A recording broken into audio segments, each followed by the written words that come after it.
Alright, what's up guys? This is the 1 week review. Thought I would have had this thing ready to sell already, but didn't work out that way yet. So this is my 2008 CRF450R that I picked up for $1,400 off Marketplace. And I've had it for about a week. I went and rode it, dumped it over, just kind of laid it over, nothing crazy. And yeah, I think I've taken it out twice, maybe just once, I don't remember. But this thing is ridiculous. And I've had lots of 450s if you've seen my channel before. What's different about this one is the gearing. I'm assuming, I don't think it has anything to do with like any engine work it's had done, but it's like ridiculous. I've had a KTM 525 SX, that's what it was called, one time, and this thing feels just like it. The gearing, I believe he took it down, I think like 11 tooth, and then I don't know if he did anything back here, but you can tell that's a aftermarket sprocket. And I know he changed that one too. You're also seeing that this thing fires right up, no problem. And usually these are hard to start, at least everyone that I've ever gotten. Well, not everyone, but it seems like the 2005 to 2008 ones that I've had have always been very friendly, rider friendly, powerful, and easy to start. This one's a little bit different. So I'm gonna go over the good and the bad about this bike.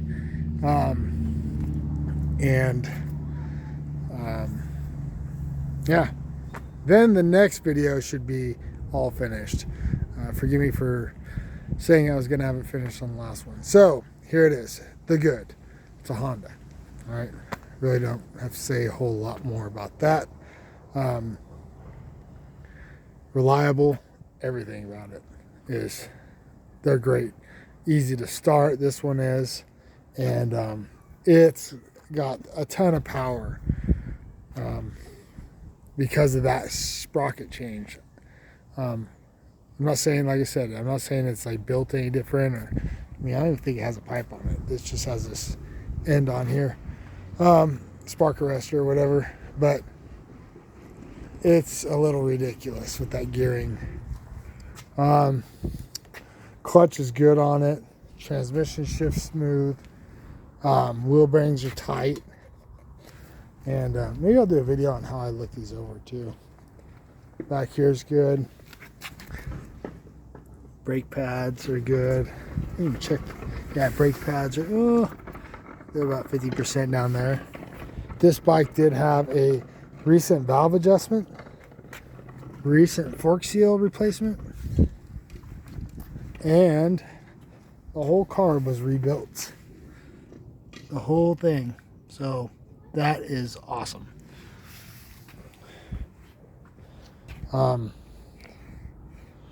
Yeah. Now the negatives of it. The plastics are shot. They're faded. The guy used it for trail, so he re-geared it, so that made it a little bit different. I kind of like it, but at the same time, it's just real hard to ride.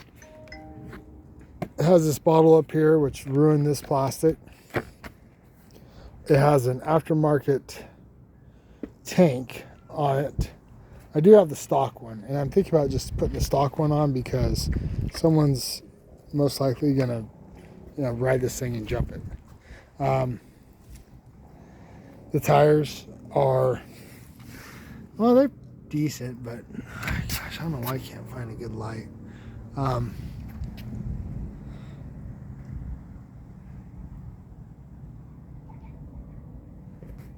But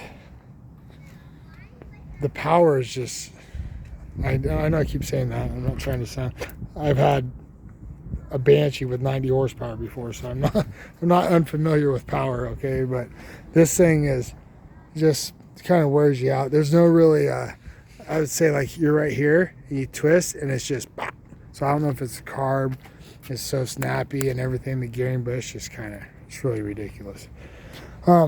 It does have these fans. I got to pull these off. It did have these bark busters on here that I ruined because I biffed it.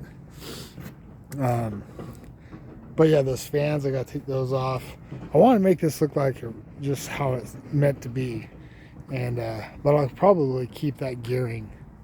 Other than that, there's nothing really I could complain about this. The sprockets are good, the chain's good, and I mean, the only other thing would be that weird bump in the. How does that even happen? I mean, how does that happen? That, like, it's almost like someone took a ball, one of those hammers and just pop. It doesn't make sense to me. Weird. So, no leaks so far. I mean, no complaints there. Really happy about this bike so far, but that's the only other thing. But I usually take all the plastics off anyways. I usually put graphics on anyways. I'm still contemplating this, putting that stock tank back on. But thank God that also it came with all new plastics, which saved me about $100. And the seat is like perfect. It was all stained up. I cleaned it off. I guess it got stained again a little bit, but look at that. Yeah, original seat. At least I'm assuming it is. Wow. I mean, it could be not the original seat cover, but here's the other thing too. Look at the side. Look. See the side of the case? I don't know if you can see that. I mean, look at this engine. Let's see if I can. I mean, it's daylight out here, so I don't think that makes a difference. Yeah, it's not gonna make a difference. But yeah, it's in really good condition. Look at the frame. Could just use a polish. Look at the swing arm. Look at that. Look at that thing. Not like hardly any gouges on it.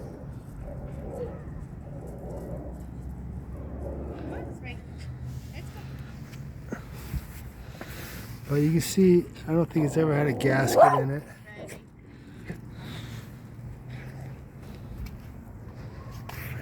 Dogs.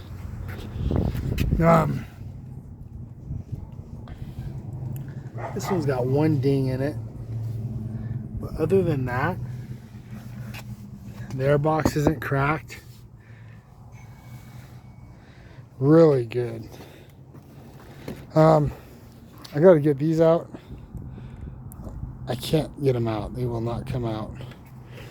So I gotta figure that out. But other than that, awesome bike, tons of power, fun, easy to ride, and yeah, just all around great bike. So next will be the final video, pretty sure, and we will get this thing finished. So thank you so much for watching. As always, God bless, and we'll see what we do on this. I already got the plastics. I already have the graphics. I have the grips. Yeah, and it's winter's coming, so people ain't buying dirt bikes like they were. So what I need to do is get this thing done, get it sold. If not, I got to put it away for winter. You know, really, I'll probably just keep it out. And then, you know, people still, maybe there's someone out there that buys dirt bikes all year round like me that'll appreciate this. We'll see. So thank you so much. We'll see if I can sell it.